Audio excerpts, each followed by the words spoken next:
totally fine. My battery's almost dying. Son of a bitch! Oh, God.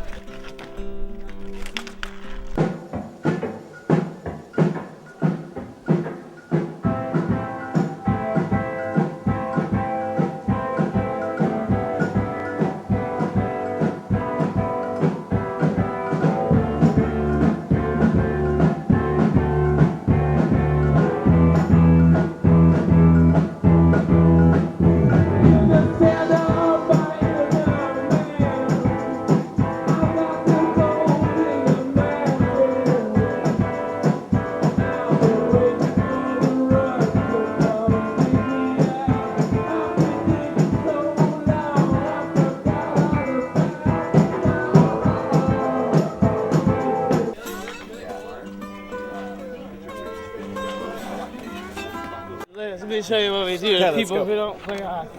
You guys been playing some hockey? Why are you guys playing any hockey?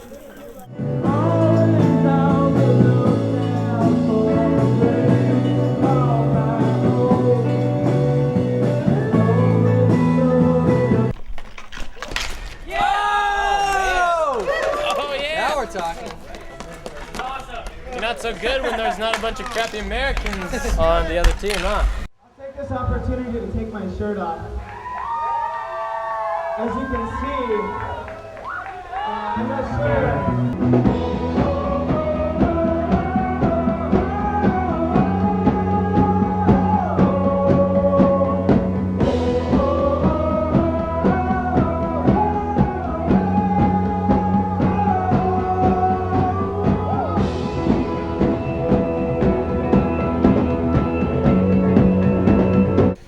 All right, this is Scott Wood for WinnieCooper.net, and I'm sitting here with local natives. So I'm going to get each of you guys to introduce yourself. I'm Ryan.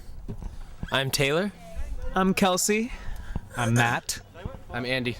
Silver Lake has such an identified scene. It's a very strong indie scene, pretty popular. What are the strengths and the weaknesses from coming from a scene like that? I think the strengths are that everywhere you go, you're meeting someone who's in a band and somebody who's interested in the scene. I think a downside can be it's such a kind of a tight-knit group already. Sometimes it can be difficult to kind of break in to the circle there. Though we have been lucky, I think. I think it's gone well so far. So you guys went to South by Southwest, and for a lot of bands that go there, it's pretty nice because they get to do a lot of showcases, but you guys are an unsigned band. We had just booked some shows even though we didn't have an official one. Sorry, yeah, you can hold it. And we had one official showcase. We did 9 shows all together, and it was just crazy. There's bands in every corner, and so we were just, wondering, like, is anyone even going to hear our set as we're playing among 50 metal bands? It went a lot better than I even expected it. And we got to play a show with Grizzly Bear. Yeah.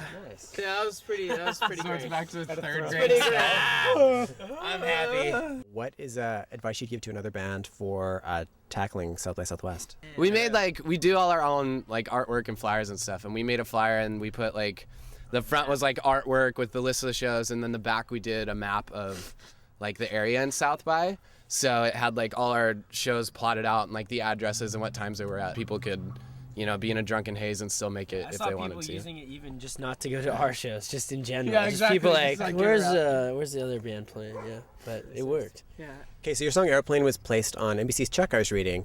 Were you guys excited when they decided to pick your song and how that We were happened? in that minute period that was on TV than we have in probably 5 years. So it was really cool. it was really cool. Yeah. We paid for a record. Yeah, so yeah. We're happy with that. You do an impromptu singing of the chorus for us. Yeah, sure. Here, you know the chords, yeah? You want me to sing the chorus of the song? So I'm going to ask you if you get the girl in the end. Oh, it's not even. Interesting. So I'm gonna segue from there. Okay, so the song actually wasn't written about a girl. I didn't know my grandfather really that well, and so I kind of through talking with my dad and stuff got to know him really well and want to know him more. And I don't know, this song was kind of me reaching out and kind of being bummed that he's dead. So wait, I did. What's the word? What's the word of that second verse? There's no words. How's it go? What's the word? Love it all so much much I call. I want you back, back, back. You back. I love it all. So much I call. I want you back, back, back. You back. He doesn't get his grandpa in the end. I'll never get my grandpa, Taylor.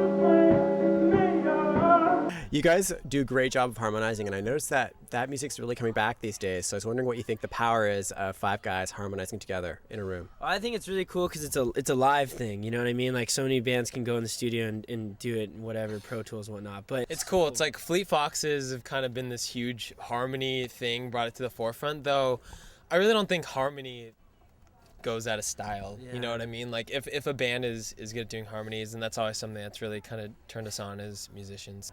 I was reading an interview with you guys where it was talking about Facebook, YouTube, Twitter, all those sites that you guys have to constantly update. And I was wondering, since you guys are an independent band, how do you balance doing all that sort of new stuff that bands didn't have to do in the past with making music? We'll do it on tour a lot. Like when we're not writing, we're doing that stuff. So we actually have a lot more time on our hands than you would think, and I don't know, I enjoy it. It's really cool to like actually be able to like go to our blog or go to those pages and actually tell the few people that are listening to us what we've been doing and what we're up to, and it's definitely a tool that I can't imagine not having anymore. I'm like reading about these bands in the past, and I'm like, I don't know how kids even heard about these guys. Like word of mouth goes so far, but I guess it expedites the process is a good way to put it. If you were going to update your Twitter right now, what would you say? And you can't talk about the interview. Just played a mean game of street hockey. Got some calluses on our feet, some sweat on our face, and drinking beer in an elementary school in Canada. Setting a good example. Wait, This is characters we're did we Americans. get? So, yeah. What? We went over the character limit. 140. Shoot, man. Beer in elementary school lot. Hockey. Awesome. That's what we would Twitter. All right, well, thank you very much. And can you say what your favorite blog is for us? Oh, Winnie Cooper. Winnie Cooper. Duh. Winnie Cooper, man. That's obvious. What do you think? What would I say? Come on. I know your game. I'm out of here. Cool. All right, well, thank you very much. Thank you.